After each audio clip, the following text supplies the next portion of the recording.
ready to explore all that Africa has to offer? Then check out the brand new Diversified Game Academy course, Prepare for My First Trip to Africa. Are you worried about being able to afford the trip? We got you.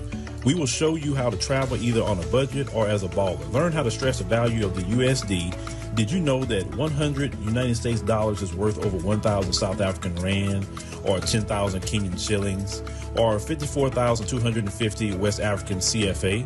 Are you worried about taking your kids? Get the game from Kellen Cash, a bona fide world traveler, having traveled to almost 20 countries, several of those in Africa. Get the game on taking your kids on their first trips. Learn how to find the best tickets, get the visas, and plan your own adventures in Africa. Don't let Eddie Murphy have all the fun. Plan your own coming to Africa trip starring you, produced by you, and featuring you. If you are ready for a life-changing experience, sign up for our course today, Diversified Game Academy. Get prepared and purchase at diversifiedgame.com. Finding the right real estate professional can be challenging. I'm broker Melissa Wilson. I'm knowledgeable in all aspects of the real estate process. So whether you're looking to buy new or an existing home or have a commercial need, I'm here to help.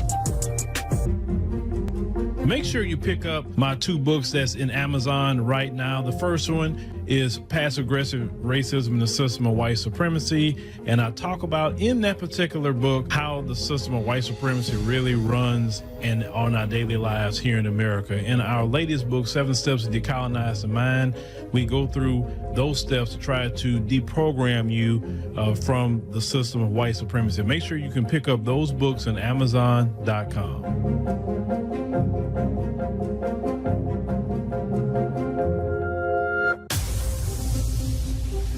Introducing the African Diaspora News Channel app, your gateway to stories that's overlooked by the corporate mainstream media.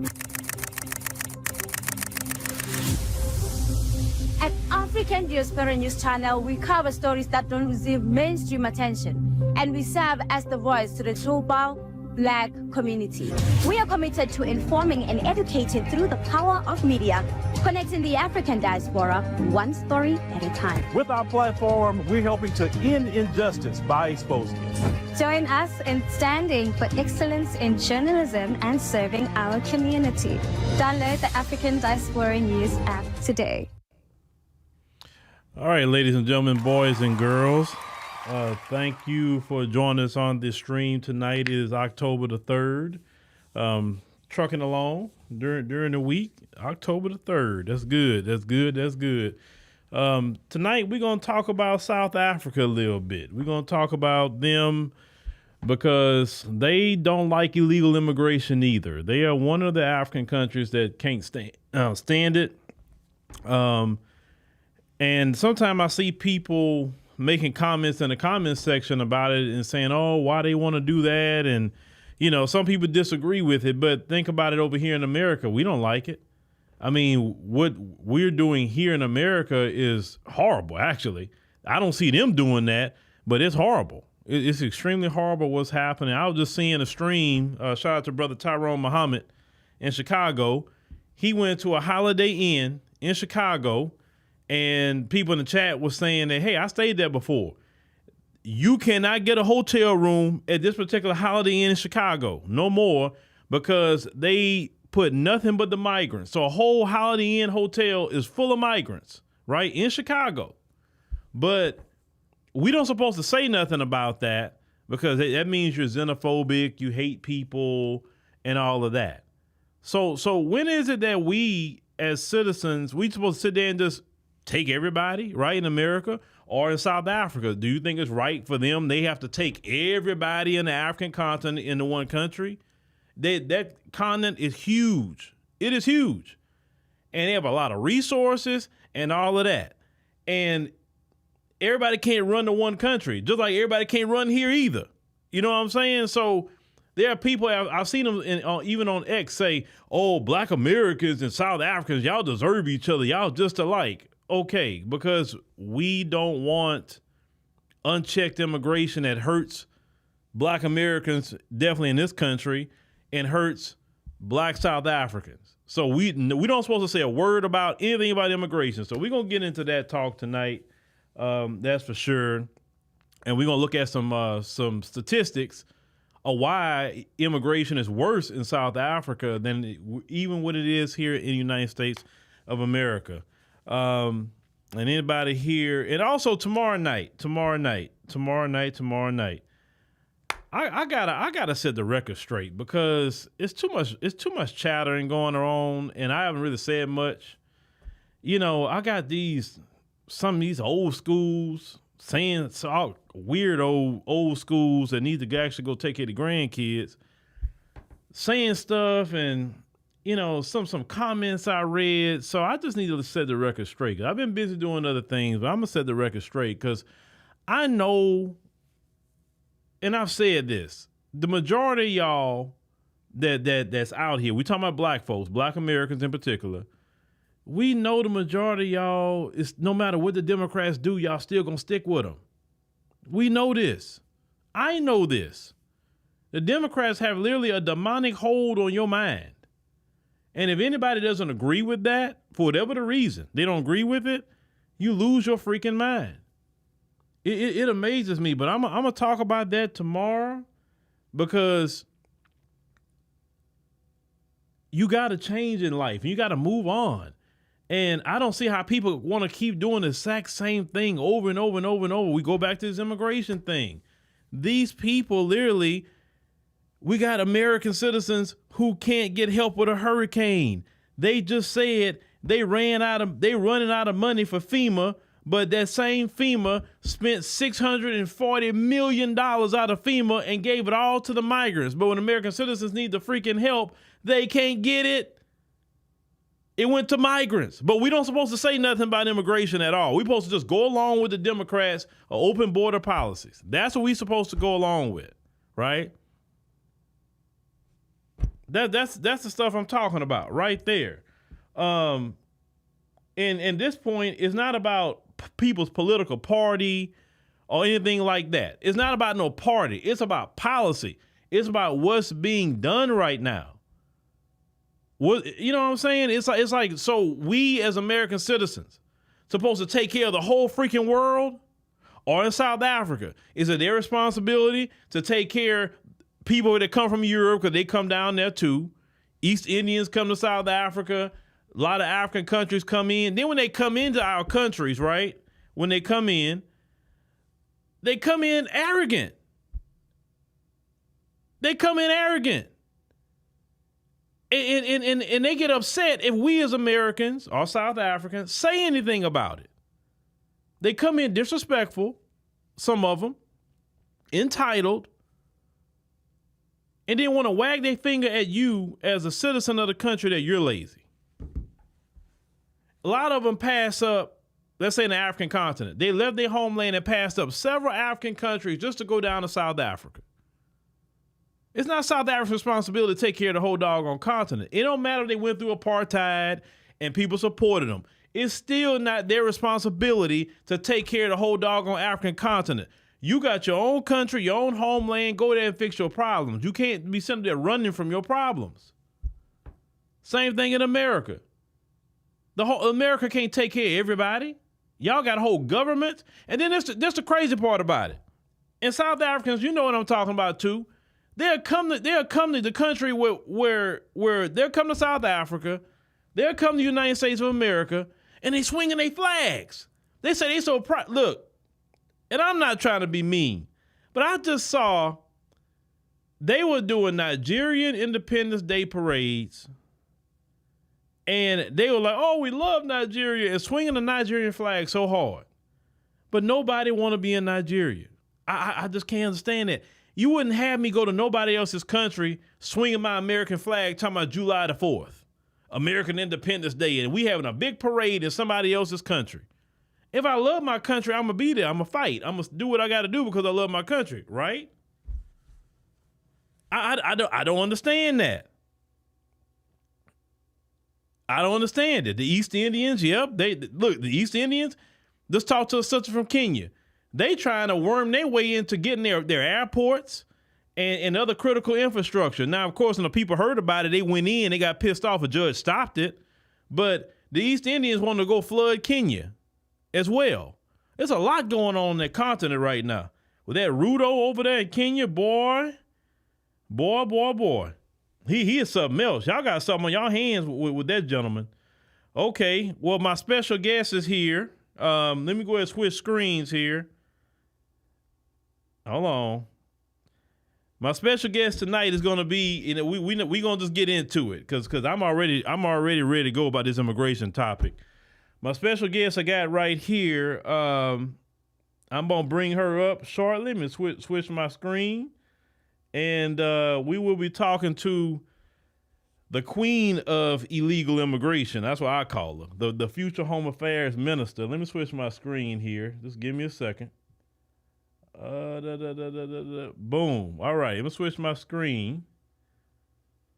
And Reneilwe, you hear me? You hear me, Reneilwe?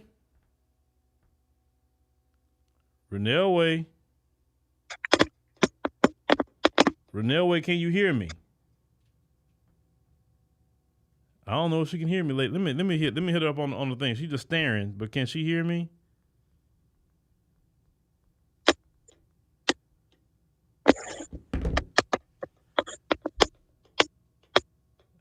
Okay, she's still playing with her thing now. Reneilwe, do you hear me? Mm-hmm.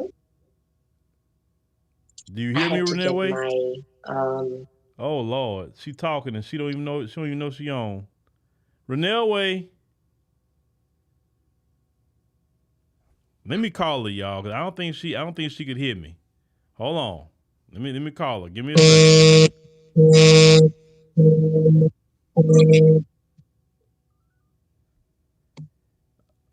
Can you hear me, ma'am? You're on the show. People seeing you.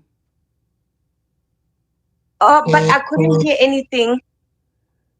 I can't hear you anymore. You're on the StreamYard. Go ahead, switch your volume. Must I what? I can't hear nothing you saying, Reneilwe. You're silent. You can't hear me. I can't hear nothing you're saying. Turn on your volume. All right. She can't figure it out. I can't hear you. I can't hear you at all, even on here, Reneilwe. Okay, Hello? let me turn. Hello?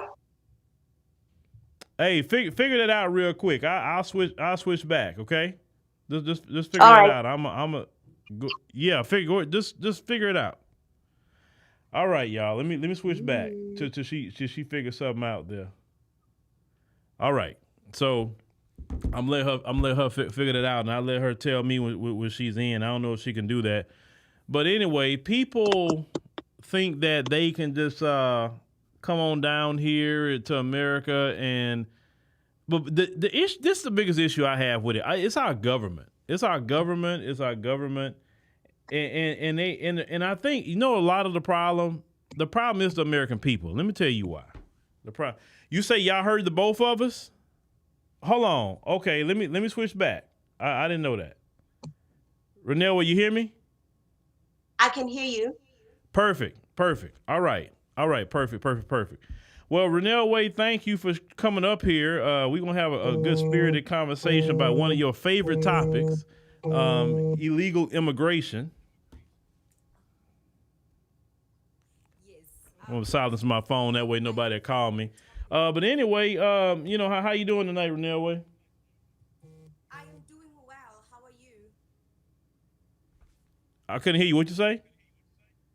I am doing well. How are you doing? I'm doing fine. Can y'all hear her? Okay, cool. All right, Reneilwe. So look, we're going to get into this conversation real quick. Now, some people have not seen me and you talk before. Now, we go back and forth all the time behind the scenes, but we've had this conversation a lot, haven't we? Yeah, we do. We do all the time. Why does it sound like your stuff is so low? Why sound like does she sound low? I heard you louder earlier, Reneilwe, Can you hear me now? but it's low. Is there any way you can turn the volume up?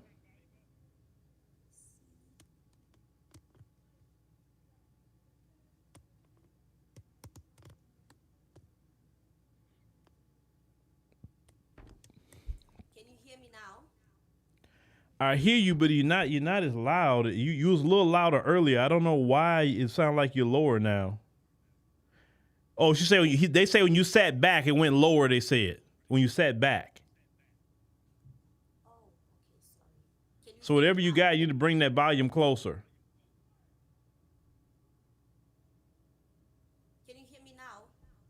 We hear you, but it's low. Earlier when you was talking, we heard you was loud. So whatever you did before, switch it back.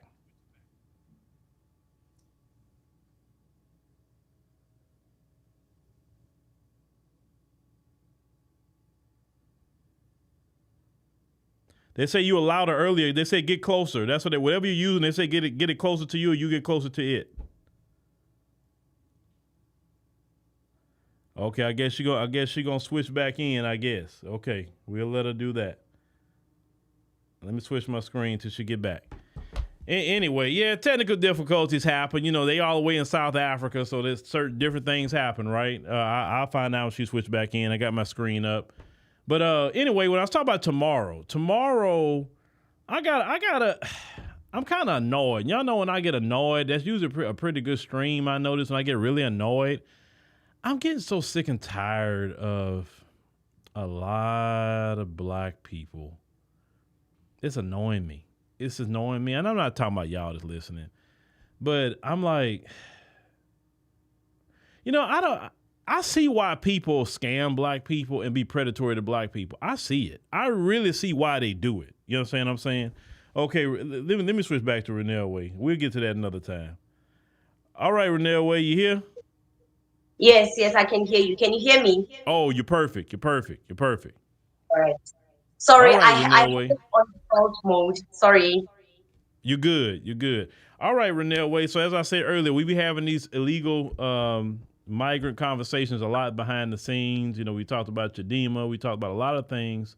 That is your particular specialty or expertise, is about illegal immigration into South Africa. But before we get into that particular topic, which is your fun topic to get into, let people know who you are. This may be people's first time ever seeing you come up here. Oh, yeah, it's the first time they see me come up here. Hello, everybody. My name is Reneilwe Morema. I hail all the way from South Africa, Johannesburg, but I was born and bred in Polokwane in a small village called Makotopong. I think you might have known the village for it had a farm murderer earlier this year, where this white man murdered two women because they came to his farm to collect yogurt, expired yogurt. So that is the same village that I come from. It was a sad situation. But all in all, yeah, in South Africa is all good. I do acting. I teach dramatic arts and creative arts. I have a 2-year-old son that I'm looking at right now. He's busy tossing and turning. It's 2 a.m. here in South Africa. So yeah, great to meet everybody on the show. I love reading your comments. Please keep on engaging with us here on the channel. All right. So, Reneilwe, what made you passionate about illegal immigration into South Africa? What made you passionate about that? Besides the Chidima story, I really was not paying Prior to attention. Chadema, prior to Yeah, Chadema, yeah. you were talking about this topic before Chadema. So, what made you passionate about that subject? It was Gayton McKenzie's comments. There was a fire. There was a fire build. There was a fire in a building in Johannesburg. It was a hijacked building. So that fire really hurt a lot of migrants, both legal and illegal, unfortunately. So Gayton McKenzie said, you know what? They were burning here because, first of all, they're not allowed to be here in the first place. They hijacked that building. So the fact that the government is running to aid and help them in this situation is just wrong. Let them leave. And in my head, I wondered, why would he say such a thing? At the end of the day, we are humans. Never mind you being here legally or illegally. We are humans at the end of the day. We don't care what you have done. If you are hurt in our land, I think it's our responsibility and duty to help. Then we will deport you if you're here illegally later, after we've helped you. So I didn't like that his whole campaign was based off kicking out African migrants, because we know in Cape Town there's a lot of European illegal immigrants, but no one is saying anything. So suddenly it's a problem when the Africans are here. So I didn't really like that selective biasness that he had. Right. Okay. So you got on that particular subject, and from some things you've told me, and I'll be honest with y'all. What I've said to her many times, I say, look, I'm all for, like, hey, getting people that's not in the land right, but I've always said this: hey, you got a lot of Europeans in Cape Town that's illegal too, because one sister made a video that was like, what, 1 million of them folks down there. That's what they do. They come in the country illegally and they run to Cape Town. And they hide out down there. Yes. But let me ask you a question. So it's like South Africa is the place that everybody want to come to. Why is that? I think South Africa is the land of opportunity. Our economy is big in the continent. I think we have the second largest economy in Africa after Nigeria. So everybody wants to come here. Lots of opportunities. The government system in South Africa, in my opinion, is very weak. It's come one, come all. It serves everybody. It really does not care as long as they are benefiting. And it's so funny. I had a conversation with our caretaker. I live in a gated community, so we have caretakers that clean the community and the yards and everything. So I was having a conversation with him over drinks, and he's like, that you guys are busy saying, oh, Zimbabweans must leave, Nigerians must leave, but you don't know the deal that your leaders have with our leaders. The reason why we are here, it's all talk, but really your government is protecting us. Your government is allowing us to be here because of the deal they have with our leaders back at home. Your ministers and your president has mines in Zimbabwe. He said platinum. Yes, the platinum that they mine in Rustenburg and everything, that mineral comes from Zimbabwe. So the reason you guys can moan all day long, we are still going to be here and nothing's going to be done. As long as they have access, economical access, and benefit from our country, we're still going to enjoy life. So you guys can shout all we want, we are not going anywhere. I'm like, oh, okay. So this is what's up. He's like, yeah.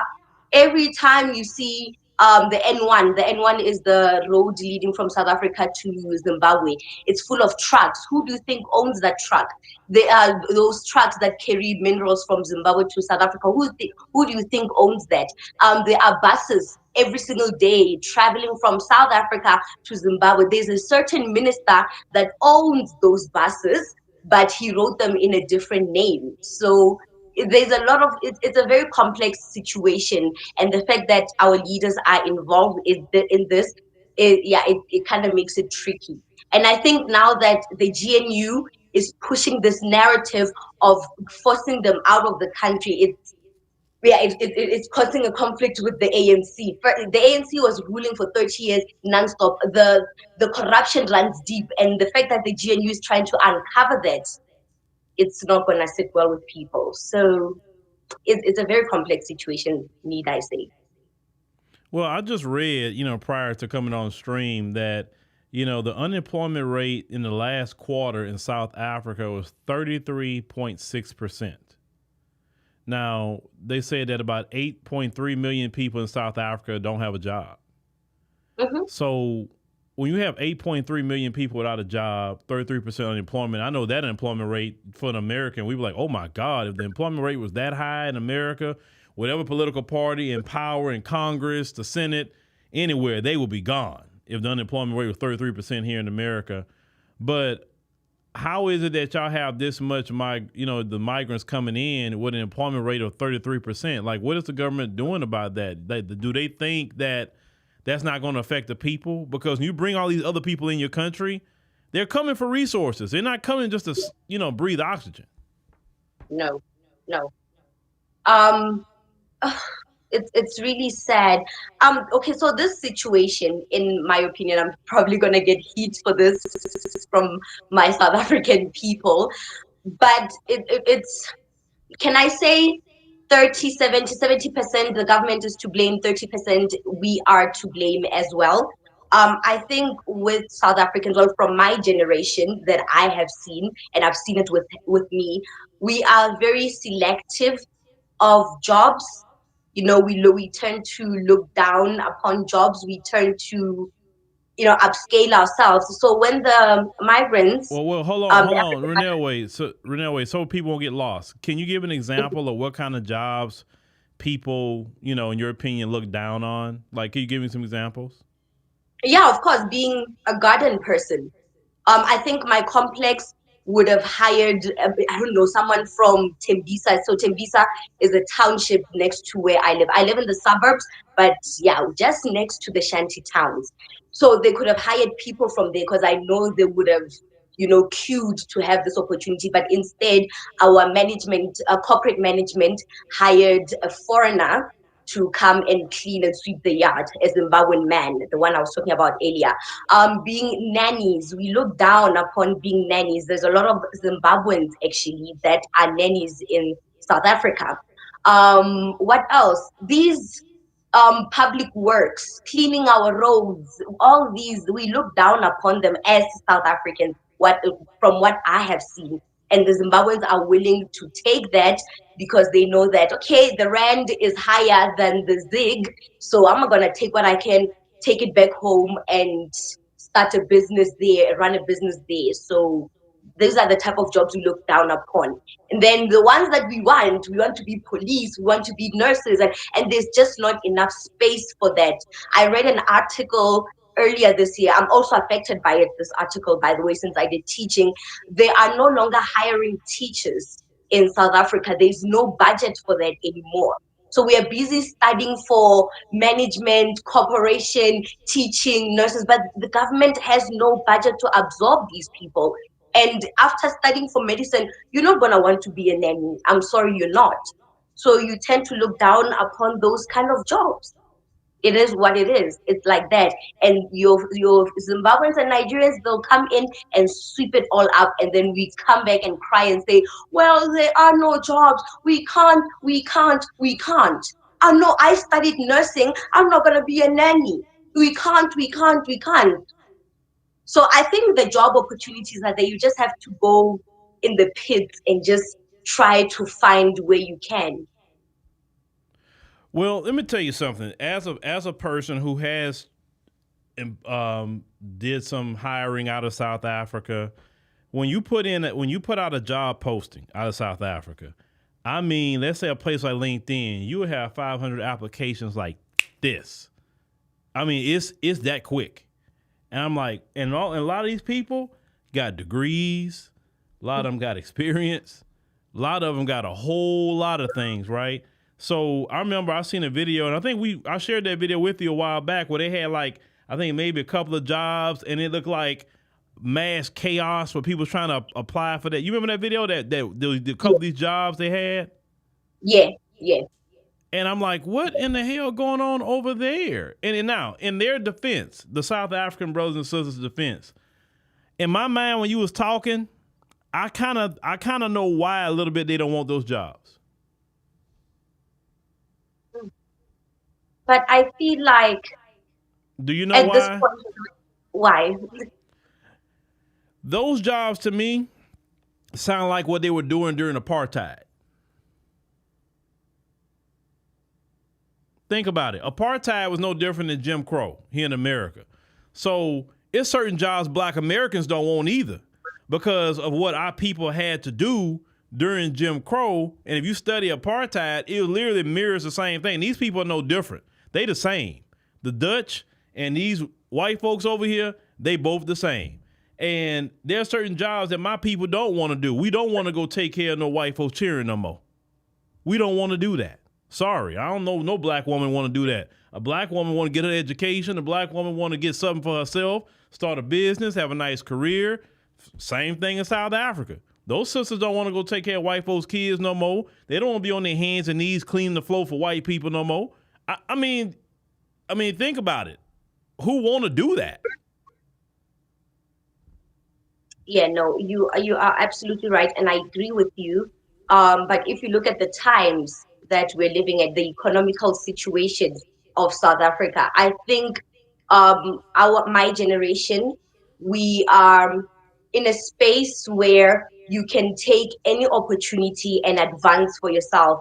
Like I said, I spoke with the gardener, the Zimbabwean gardener that works for our complex, that it's not his ideal job. He's also a youth.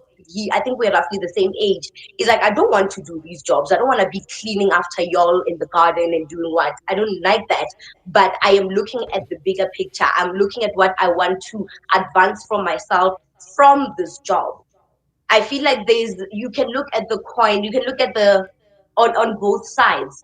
You can say, you know what, I am doing this for a certain period because I want to save X amount of money to do 1, 2, 3, 1, 2, 3. When the time comes, I can be secure enough to leave this. So you need to always have a contingency plan for what you do in life. And I'm not saying, yeah, no, go do this, these nanny jobs that you look down. No, I'm not saying that. But I feel like if you have a plan and a higher purpose, you can take that and work towards building something. Right. Well, in life, I've had to do what I had to do, right? So it's also that. I get what you're saying, because at one point in time, I didn't have a job and I had to go work day labor. Like over here, a lot of Mexicans would be doing day labor. And some brothers, I was out there with the Mexicans doing day labor. I flipped hamburgers before. I hated flipping hamburgers at Wendy's, McDonald's. I hated that junk. I've worked in the grocery store before, stocking and doing whatever, right? I've done so many different jobs, but you just got to do what you got to do. And so, yeah, sometimes you got to do a job you don't want to do until you get something better. But when it comes back to the situation, you mentioned Gayton McKenzie. Now, he is a politician with the Patriotic Alliance, correct? Yes, he's the leader of the PA. Okay, and that's one of the political parties in South Africa. So you say you got involved with that, and so when did you see, immigration, or at least unlawful immigration? When did you see that to become a problem in South Africa, though? Okay. I'm just going to speak for myself from what I have experienced. I never had. Yes, I've never personally, per se, had a problem with migrants, both legally and illegally. Maybe I think I don't know. I think it depends, or it's because of my living situation. Geographically, it's really not a problem. They're really not a problem. But seeing how my people here in South Africa are complaining about job opportunities being scarce and crime being committed by, they say it's Zimbabweans on X and on these news, it's always foreigners involved. I know even South Africans are involved, but the fact that you are here illegally and you're creating or doing all these crimes in pursuit of your dreams, knowing very well that in your country you won't do these type of things, that's when I started to see that, okay, it is a problem. It's getting a bit hectic. And then I saw the situation in Johannesburg, the city of Johannesburg, deep in the city. I never go in the city. I saw how the buildings are hijacked. I saw the environment of it all, the unsafeness. I'm like, oh my gosh, Johannesburg is literally going to hell. It looks like a refugee camp as we speak. It's not looking good. The Johannesburg we used to know, it was safe. The Johannesburg we used to know used to be a holiday destination for us from the villages. So when I tell someone from the villages I'm going to Johannesburg, just know that I am going to Paris or LA or whatever. So the fact that the city looks like that and is occupied mainly by foreigners, by African migrants, that is, yeah, it didn't, it looked really horrible. Well, what part of Johannesburg are you talking about? Because the reason why I'm asking, because last time I was there in April, right, in certain areas, like they showed not all over the place in Sandton, unless they're working. Yeah, no. Center is a different Johannesburg city. I'm talking about the CBD, your Auckland Oh, Park. yeah, okay. You talking Right. about the CBD, the Central Business Yes. District. Yes. I'm talking about Okay. Auckland Park. Okay. But the CBD is kind of rough though, right? It is. It is. It has always Yeah. been rough. I'm not blaming it on migrants. I'm Okay. not blaming it Okay. on. Yeah, it's always been rough. It has always been like that. But the fact that it, it's just the surrounding of it now. Yeah, it has gone down. The quality of it has gone down. Because when you talk about Melrose Arch, you don't see a bunch of them around Melrose Arch. Mm-mm, mm-mm. Rosebank, you don't see them around there. No. Okay, yeah. So they kind of maybe so it's safe to say they kind of huddled them in maybe some in the CBD area. Yes. Yes. Okay. And they Well, gave see, them. let me tell you about America. They're not huddling them in a example of a CBD area or a rough area. What they're doing in America, they putting them up in the middle of Times Square in the Row Hotel and or they taking them and putting them in Holiday Inns all over the country. They put them actually in nice hotels. They're putting the migrants there. And so if you want to rent a room, you can't even get a room. Then let me tell you what else they're doing in the United States, Reneilwe. You can tell me about South Africa. They're giving them money. They're giving them like thousands of dollars each month in this country. So they're giving them food stamps, right? And do you know why they start giving them food stamps? Do you know why? They said that they didn't like the food in the shelter here in America, especially in New York. They didn't like they wanted their cultural food, like from their countries. So Eric Adams and the New York City government, they're throwing the food away. Like, so let's say we gave them some pancakes or something like that. I don't want that crap. I want my cultural food. The unmitigated gall of what these people do when they come here. And then New York set up there and start giving them money so they can go to the grocery stores and the bodegas, which is like a convenience store almost, a bodegas, where they can go buy food. On top of that, they give them thousands of dollars a month that they're giving these migrants in this country. And but American citizens are homeless. You have a homeless American citizens, Reneilwe, but you got people had just crossed over into our country. They get to stay in the shelter or a hotel room while you got American citizens on the street. Now, in South Africa, are y'all dealing with anything remotely close to that? No. Yes, there are grants for legal ones. If you're documented, then you can reap the benefits of the government services. But we have nothing like that. They are not living in nice hotels and holiday inns. Like I said, they have thrown them in CBD and they have given them buildings. But in the news, you hear them saying hijacked buildings by foreign migrants. They have burned down our buildings. But we know that government officials have rented buildings. They own buildings in the CBD. So these government officials gave them those buildings and made them pay rent. So they are illegally occupying those buildings, and the officials are collecting rent from them. Sad. And it tends to get violent when they're collecting these rents, by the way. Very, very, very bad. Well, so they feel they don't have to pay rent? Yeah, they pay rent. They do. They do pay rent. And it goes to the government officials. There was a story that broke out around about the same time the building was hijacked and burned to the ground. It was revealed that no, a government official from the ANC owns a certain building and he's busy collecting rent money from these migrants. Harshly so, violently so, by the way.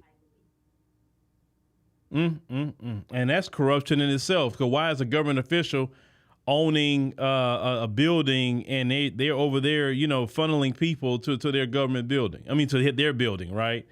Yeah. One person said, Reneilwe, that you look like their grandmother's neighbor's Felicia. Whoever. So I guess shout out to you, Reneilwe. You look like some. Well, let me tell you something. When you go to the African continent, you're going to see somebody that you like, what, they look like somebody I know. You see that anywhere you go over there. Like you just, it happens, right? And sometimes until you open your mouth, people look at you funny. But until you open your mouth, that's when they know something. Like, because you remember, I told you that story where that lady told me in the McDonald's, right? Which story? You mean when I told you I went to that McDonald's and that lady started staring at me, a South African lady, and she was trying to figure me out? That's it. You told you Yes. that story? Yes, you did. You did. Yeah, And they that said woman. you're funny. Yeah, dog, look at me and say, yeah, I was trying to see, like I wonder if you was colored. I say, no, I don't rock with that. No, I say I'm a Black American. You say, oh, I hear your accent. I say, yeah. Because you say your hair is different. I say, well, my hair is different.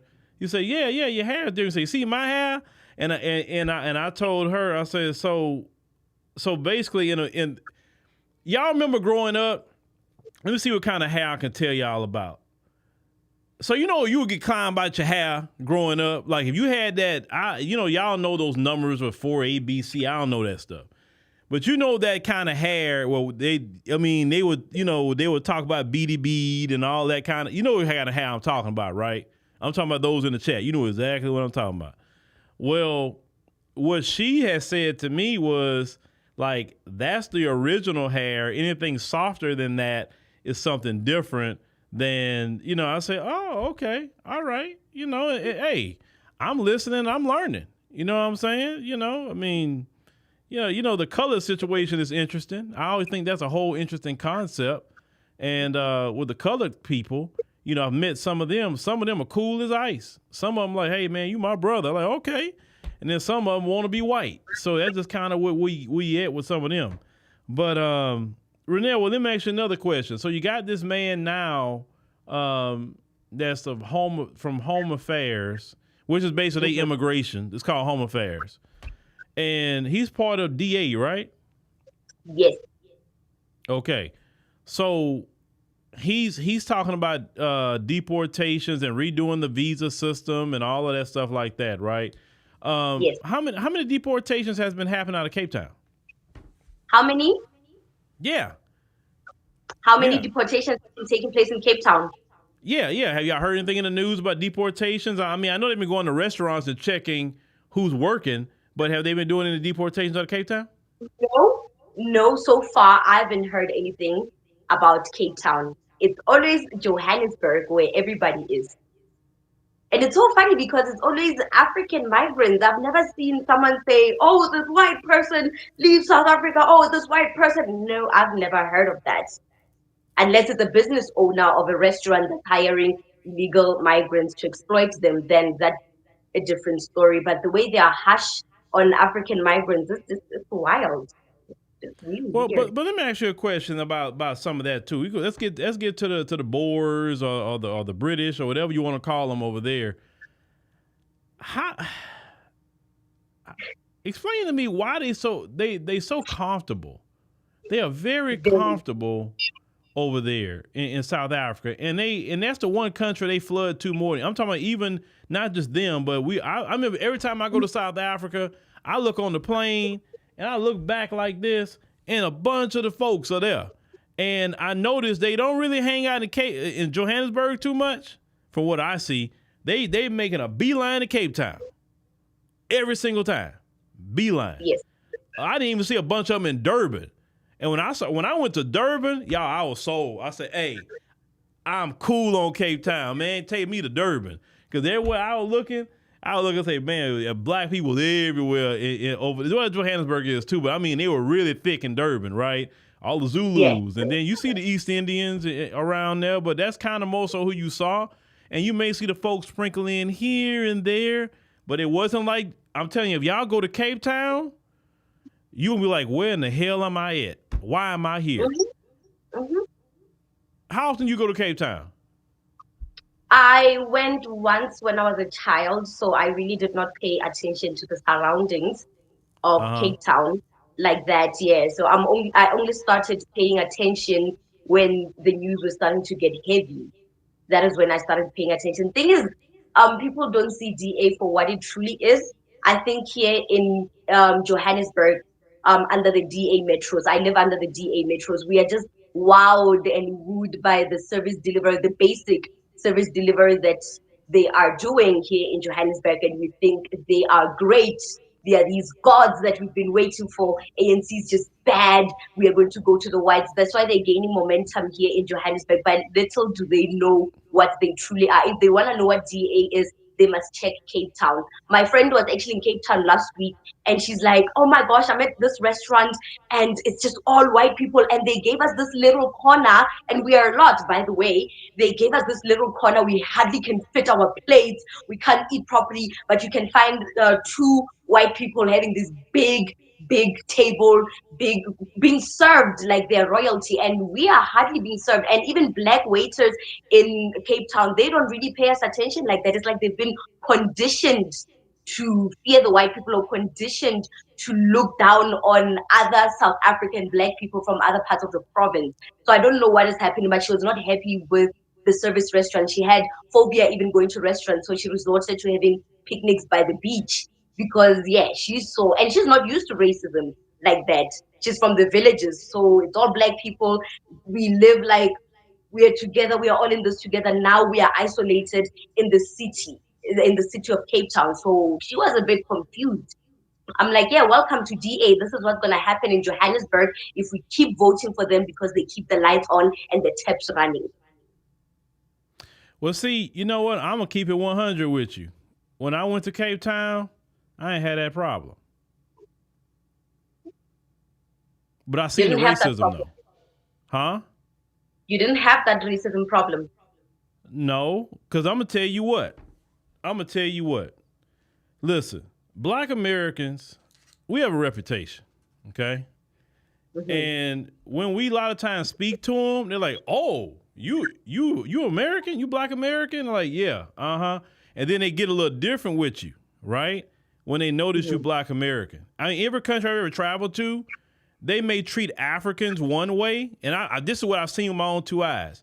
But the moment they realize you're a black American, people are like, oh, they get a little different with you real quick.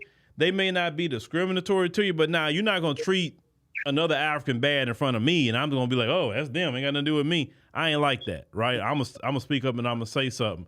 But I did see kind of how them folks are. They're too comfortable. So the question I have is this, and a lot of people have asked this question in the chat to you millions of times. So I'm going to ask you the main question everybody want to know. Black people are the majority, correct?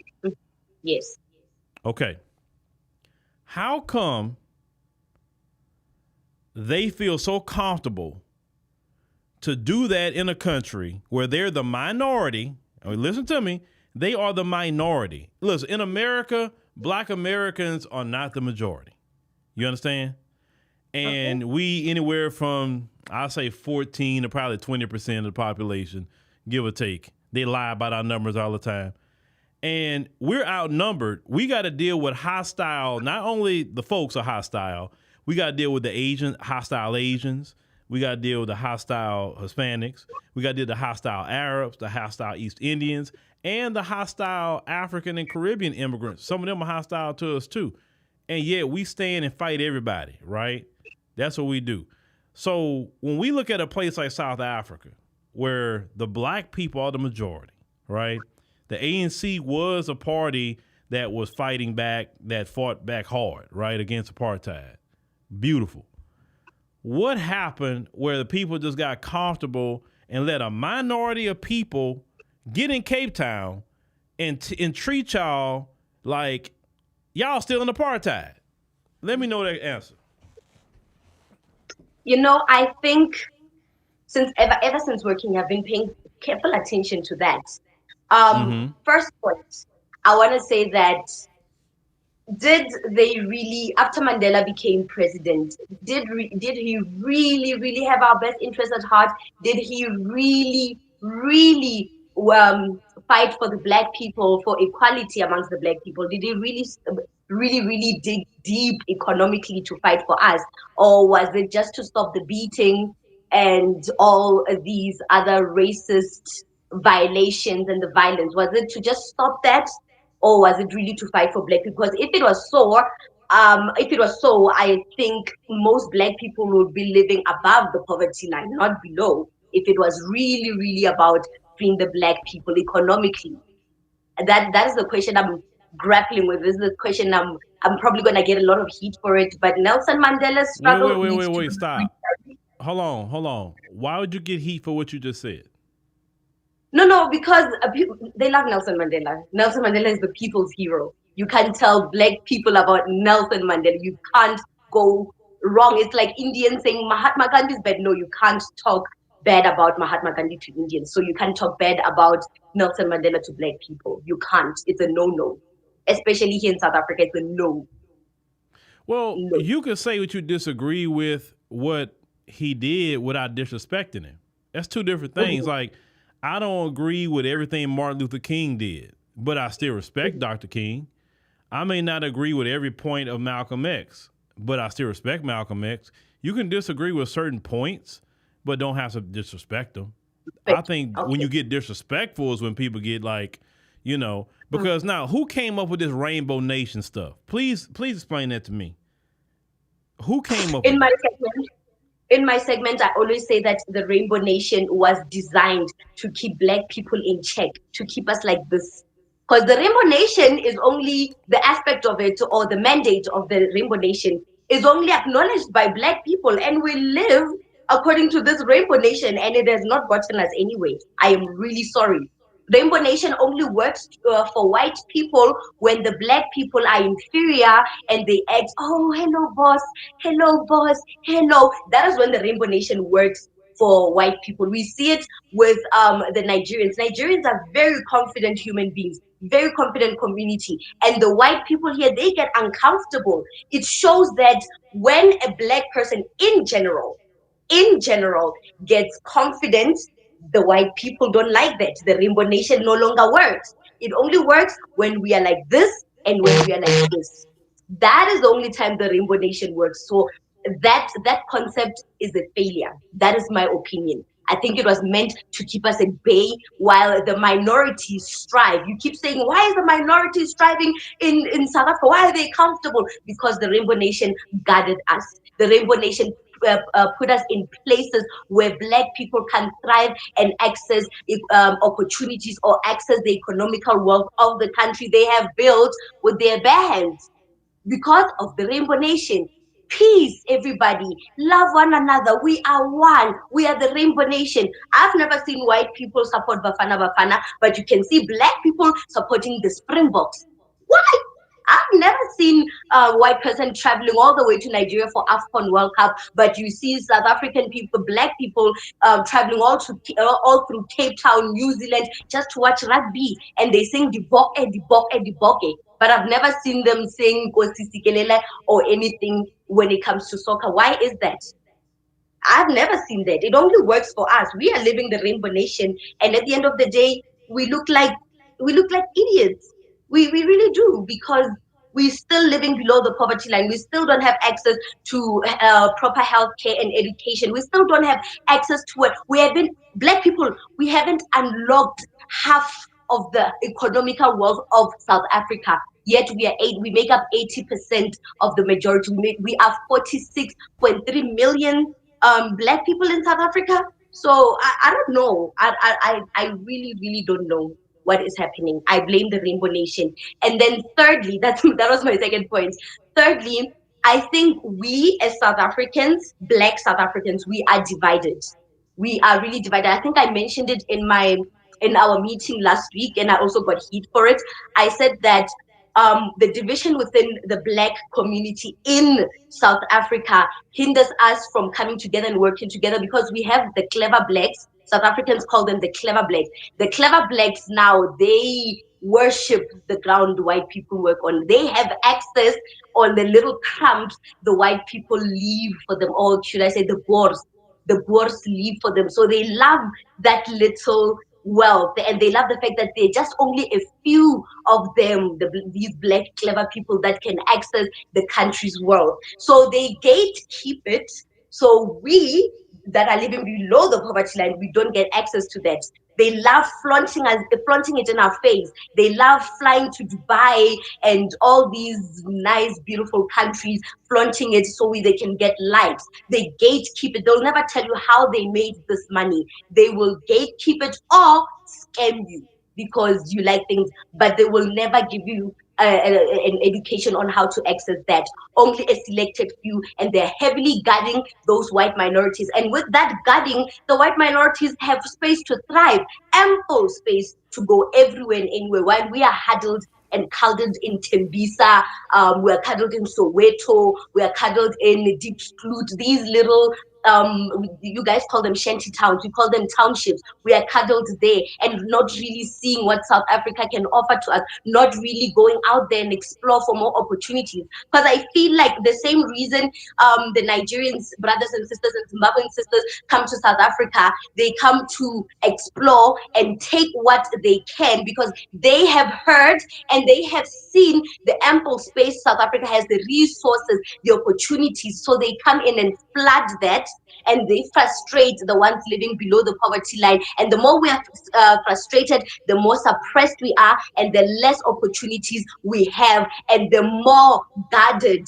the wealth is. So you can't reach it. So we are fighting our brothers and sisters from different African countries because we are frustrated. We're frustrated. We're frustrating each other. We are divided. It's violence. That is what's hindering us from moving up and accessing what really belongs to us. Because what? They have fooled us and say, hello, Rainbow Nation, Rainbow Nation. This is the Rainbow Nation. We are here. We are here. And it's not a lot of space. Can you see? I can't even move. It's not a lot of space. This is the Rainbow Nation. It only works for us like this. So it's the division amongst the Black community. I just wish the poor, us living below the poverty line, can just wake up. Like sometimes I wish I could just physically shake them and say, let us wake up. We are all in this together. There's ample space. There's ample. I remember you took me to Sandton. I told you it was my first time being in Sandton like that. I've seen Sandton, yes, but passing to go where? To the CBDs to scrape for opportunities. So when you took me, Mr. Scott, to Sandton, and I've seen the hotels, I was mesmerized. I'm like, why don't I have access to this? So imagine little girls like me not having access to that at a young age. What's going to happen when I get old? Obviously, no one is going to pick me when I'm 50 to say, let's go to Sandton, there's job opportunities. I'm old. So the fact that people my age don't know Sandton for what it truly is, it breaks my heart. It breaks my heart. You saw the hotel that we're at. You saw the color of the scale of the people that were in that hotel. You saw for yourself. You saw how mesmerized I was. Like, I don't live in South Africa. It took a Black American CEO to come teach me about South Africa and teach me about the resources of South Africa, teach me about accessing the opportunities in my own country. And I was here for 26 years. How embarrassing. How embarrassing. Sad. Well, what that was, so you know the story. So the team, we all, ate together. We all had met up together everywhere, So in some of these places, like it was one restaurant that Mark took us to, let's say it was Signature, right? I never been there before to Mark and Dr. Latasha Blanton with the Real South Africa took us over there. Or what was the other restaurant we went to that we all ate together with Mark and them? The Leonardo. What was the name of the restaurant? The Leonardo.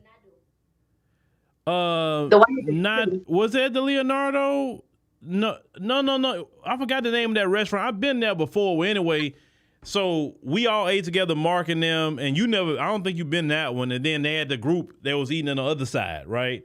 So what we normally do, as a team, like when we go places, let's say the team together, hey, well, the company, we feed everybody. We all eat break bread. Let me tell y'all something. To feed everybody, like in a South Africa or Kenya or one of them places like that, you can easily feed 20 people you want to and don't even scratch the surface. I mean, just with the USD. You know what I'm saying? So we don't mind doing it. But to her point, what she's saying is certain places in South Africa she haven't seen due to just the economics, right? And which is sad. But I'll let you say all that because I want to respond to that. People in the chat, do you see the similarities? Basically, she was describing the boule. They have the boule in South Africa too. And when I told y'all the same problems that we got in America, I see the same problems over there. That's why I tell people we are different. We are different. We got different cultures and everything.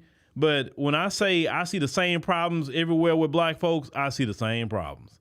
Literally. A boule trying to undercut the rest of the group, being conniving, siding with some oppressor or whatever, and not trying to bring up other brothers and sisters in the mix and cool with that. You know what I'm saying? It's the same old. But, the thing is, what we're doing over here, and y'all got to start doing over there in South Africa, we calling out the Boule here. And we pointing them out and we dragging them, we tarring and feathering them here. And what's happening to the Boule here is now they not really effective as like they used to be. And see that this is the key to defeating that class of people y'all talk about in South Africa. When they can't come among the rest of you and be a spokesman for you or representative to you, then ain't no benefit to white people no more. You understand? So when they come on the block, it was like, oh, hell no, you're not coming up here. Y'all got to run them off the block when they come out there. And once the white people see, okay, this person's no good to us anymore, then they could start cutting them off. Those benefits that they're getting with the folks, right? And that's why you having so many people attack us now that's in the Boule. Because think about it. The people that group you talking about, like in South Africa, they hate me here in America. They hate many other people here in America. Even some of the people in the chat they hate because we shaking their stuff up.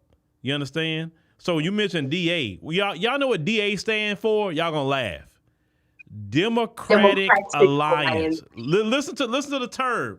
The white people got a party called the Democratic Alliance, and they are looking to undermine black folks, and they got some straight racists in the Democratic Alliance. You can't make this up. You can't make this up, y'all. You can't make this up. Oh, you can't make this up. And their colors is what? Blue and what? Blue. Is it blue and white? And their colors is blue, y'all. Their colors is blue. Democratic Alliance, and their colors is blue. Y'all can't make this up, man. You can't make this stuff up, man. The Democratic Alliance. Yeah, but y'all got to stand against that sellout class. Y'all got to stand against that, or y'all gonna be stuck at the bottom forever. That's the thing. Y'all got to stand up.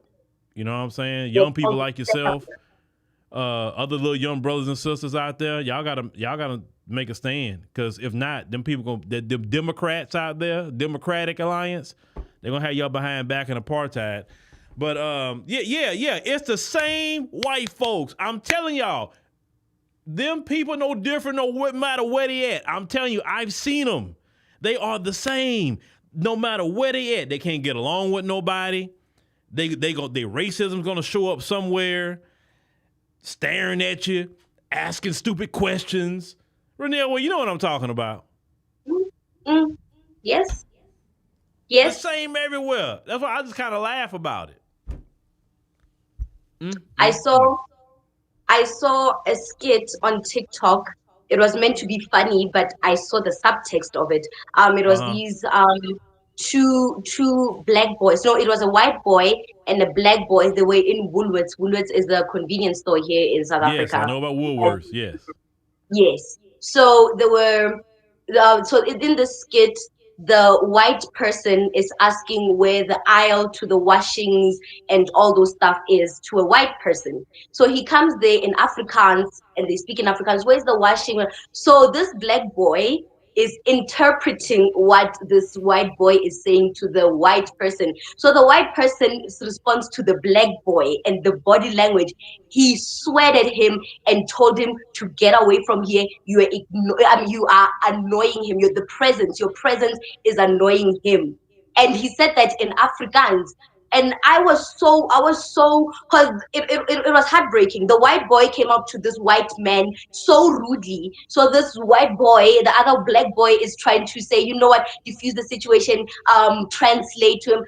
The black boy got to bear the brunt of that violence. This white man spoke in Afrikaans, told him to get away from here. You are annoying him. You are annoying the space that he's at. He doesn't even want you in the store. He can't even stand you breathing the same air. That time it's supposed to be a skit. He said all of that in Afrikaans. And he said the V word. So in America you don't know it. It's when you speak to a dog to say get away. So it's called the V word here in South Africa. So he sweared at him like a dog and he said that slur to him. And it was meant to be a skit. But the subtext of it was crazy. It was crazy. The white boy was the rude one the black child tried to defuse it, but hey, that's what you get for interfering, I guess. Crazy. Yeah, but this the thing. This the thing, Reneilwe. Y'all the majority. We're gonna wrap this up, but y'all the majority. So y'all should be able to handle that. The only reason y'all haven't handled that is because y'all government is sold out. Because I remember you had mentioned the ANC kind of coddles them too. And ever since the ANC came into power, they have kind of coddled them. That's why they still got the land and all of that, correct? Yes, yes. That was Okay. why Zuma is out. That was why do you think they wanted Zuma's term to finish fast, fast, fast? Why do you think they colluded behind his back with Ramaphosa to get him out like that? Zuma didn't even know he was fired, by the way. He just heard on the day that, oh, sorry, you're no longer the president. They wanted him out, out. You say you love Durban, thank Zuma for Durban. Durban is the way it Mm. is because of people like Zuma that stood their ground. And you mentioned to me one time that Zuma was more like Donald Trump. Yeah, yeah. Could you explain To the why you white say that about Jacob Zuma? Jacob Zuma, first of all, is a Zulu man, and those that know Zulu men in South Africa, very dominant. They care about the black people, putting black people first. Oh yeah, Zuma they made some cool sure people. I love the Zulus. The Zulus are they cool. I love them people. They cool. very, very. There was a document he drafted, Jacob Zuma, while he was in term. He was about to implement it, where he wanted land reform to give back at least 30% of land to the black people and get black Mm. people in top management positions, like create jobs that would put black people first, like your constructions, have SMEs owned by black people to take part in the project. All that, it was part of his mandate, and before he could implement it, out. He made sure that white Ah. people in parliament, okay, they had a say, but it was not as loud as it is now. If you look back in the days, back in 2008, when Zuma started being president, back in 2010, white people never spoke a lot. I didn't even know who Helen Zille was at that point, to be honest. I didn't even know. Funny thing, I didn't even know about the DA during Zuma's term. I didn't know DA existed. I knew ANC, I knew EFF because of the beef they had. That is all. White people did not exist to me. The education, when the education system also changed, we switched to caps, where we spoke more in depth about black resilient leaders that led us out of apartheid and the gruesomeness of it all. During Zuma's term, I didn't even know about the gruesome details and the gory details that happened to our black leaders back in apartheid, but they introduced that in our history thanks to Zuma. So we didn't even so Zuma was all about putting black people first. Yes, he was corrupt. I'm not gonna lie, I'm not gonna praise the man. He's very corrupt, extremely corrupt actually. But that man made sure that, you know what, when it comes to my people, y'all are first. I will strive to put you first day and day. Ramaphosa is not even trying. He's not even trying. Ooh, man. So, and then Jacob Zuma went to he created a new party, and when he got involved with that party actually got what? You got more seats in Yes, parliament than EFF now, right? it MK? pushed us out. Yes. Okay. All right. That's interesting. That's interesting. But Zuma, so what is he gonna try to run for president again? He will try, but I doubt that I doubt. I really doubt he'll make it. Yes, he will try to run, or maybe he'll get someone younger from his team. Really, I don't know, but I don't see the MK, in my opinion, right now. They are growing rapidly. Love that for them. But to see them in the presidential seat or as the ruling party for now, I don't see it. Not when this government of national unity is there. And by the way, I think the government of national unity assembled because of Zuma. That Zuma's spear really hurt a lot of political parties, not just the EFF, but the DA as well. And by the way, the DA was starting to lose a lot of seats in Cape Town as well because of the PA. Gayton McKenzie's party was rising to popularity. So Mm-hmm. the DA tried to scramble where they can, and unfortunately they found a loophole and they got themselves or forced themselves in the government of national unity through what? Through this white loving man, Ramaphosa. So this government of national unity was just a scramble or a defense mechanism from Zuma. If it weren't for Zuma, I think the ANC would have taken their 40% and tried to run with it or try to fight it. I think they would have done that and left the DA and all these parties. They would have left the government of national unity. I don't think it would have formed. It's a defense mechanism from Zuma. That's how powerful that man is. All right. Shoot, Reneilwe was cook. I saw y'all. Reneilwe was cooking tonight. About South Africa. Well, Reneilwe, I know it's late over there in South Africa. I know you got to get you some rest. But yeah, let people know about your content, anything you got going on before we wrap up. Oh yes, for the upcoming content on our channel, amazing stuff happening. I want to focus more on the psychology behind building the Black families. I am very passionate about that. I hope you guys do engage on that. I am very passionate about building Black families. I believe that family is the core foundation to helping the country and helping our economy strive. If we are like this, nothing can break us. So I'm really excited this week about that. And I am excited about my acting job here in South Africa. The Disney show is back again. So I'll be going on set, hopefully not too late because I have a baby now. So I can be on set 24/7 like I used to. I'm no spring chicken. Yes, that is what's coming on the African Diaspora channel starting from today. The psychology behind building Black families again, making Black families great again. And what's the name of your show on Disney? It's called 1D and Gobs. Okay, and how people can see that online? Can they see it online? I don't think you can see. Oh, Disney Plus. It streams on Disney Plus. Oh, I forgot about Disney Plus. I'm so used to Disney Channel. Oh, it streams on Disney Plus. Okay, and you say it's called what? 1D and Cubs. 1D and Cups. Okay, I got Disney Plus. I wonder if it shows. I'm gonna see if it's on there because I got Disney Plus, right? But I don't know. It may be a different thing in South Africa, but I still look here in the U.S. I'll see. Probably, yes. So I'm excited about that. We exploring historical figures, Black historical figures, by the way. How cool is that? We have Mansa Musa, we have your Cleopatras, we have Nana Asma. We have a lot of great people that built Africa from the ground up. So I'm excited to be playing the queen, the princess, the pauper, the maid, every character you can think of. We are there. All right, Reneilwe. Well, thank you very much for joining us this evening on this stream. And get you some rest. You stay blessed. Thank you. Good night. All right, good night. All right, that was Reneilwe, ladies and gentlemen. She came through.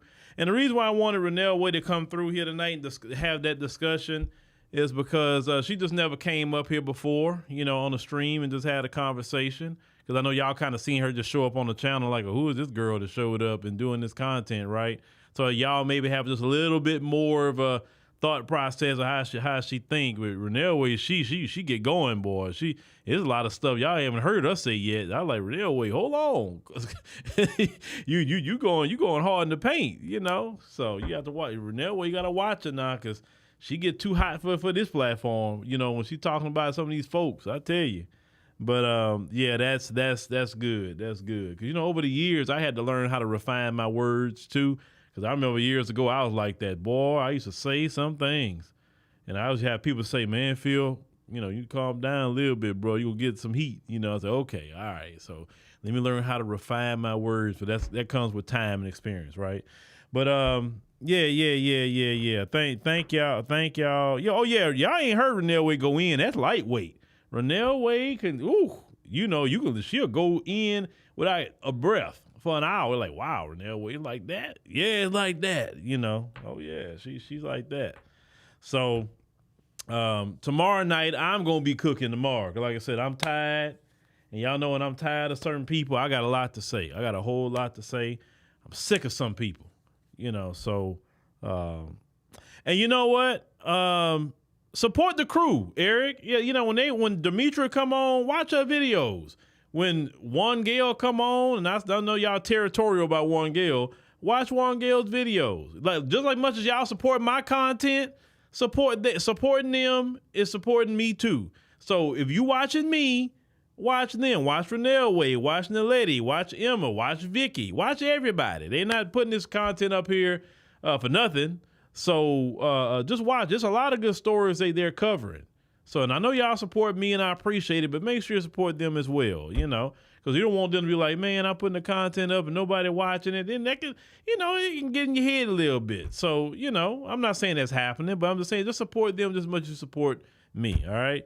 So we'll be back tomorrow at 7 p.m. Central Standard Time, you know, and I got to go in on some black folks tomorrow because it's just overdue. And, we'll definitely see y'all